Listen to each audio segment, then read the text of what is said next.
আসসালামু আলাইকুম প্রিয় দেশবাসী। জামাতে ইসলামের, ওদেরকে ইসলাম বলা যায় না, ও বইলা ফেলেছি। জামাতের আমির বা নেতারা বলে তারা ক্ষমতায় যেতে পারলে এই দেশে ইসলাম কায়েম করবে।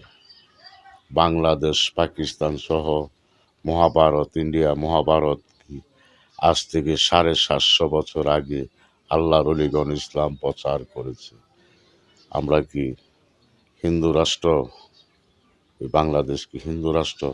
এখন তারা ইসলাম কায়েম করবে, তারা ক্ষমতায় যেতে পারলে। তারা কি বলছে?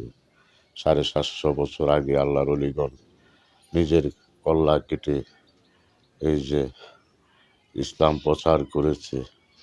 গর্গবিন্দ ও তার বোন জন্তুকে ধ্বংস করে এই ভারতবর্ষে ইসলাম প্রচার করেছে আল্লাহর অলিগণ, 360 জন আউলিয়ারা। তাদের ইসলাম ওদের কাছে পছন্দ নয়, জামাতের কাছে।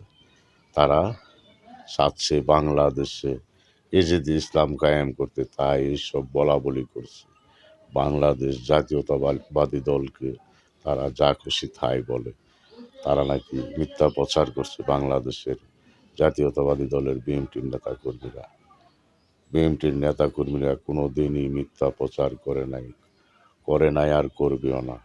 তোরা মিথ্যার থেকে জন্ম জামাত, তোরা এজিদের বংশধর, তোরা এখন হানে দজ্জালের মতন আচরণ করতেছিস। এইসব এই বিভিন্ন মাসালা বলে মানুষকে ছোট করে চেষ্টা করতেছিস। বিভিন্ন ধর্ম আছে বাংলাদেশে, অনেক ধর্ম আছে, অনেক ধর্মের লোকজনকে বলছিস যে আমাদেরকে ভোট দিলে স্বর্গে যাবেন। মুসলমানকে বলছিস যে দাঁড়িপাল্লায় ভোট দিলে জান্নাত দেবে, অন্য দলকে ভোট দিলে জাহান্নামে যাবে। এসব বলা বলি করে মিথ্যাবাদী কথা বলে অন্যের উপর দুশ্চাপ আসছিস তোরা। জামাত, শিবির, রাজাকারের বংশধর যারা এই 10 দলের জোটে আছিস, তারাই রাজাকারের ট্যাগ পেয়েছিস। 71-এর যেই রাজাকারের ট্যাগ এখনও তোদের সাথে যারা যুক্ত হয়েছে তারাও রাজাকারে যুক্ত হয়েছে, তারা মুক্ত পাবে না। তোদের বিচার এই বাংলার মাটিতে হবে একদিন।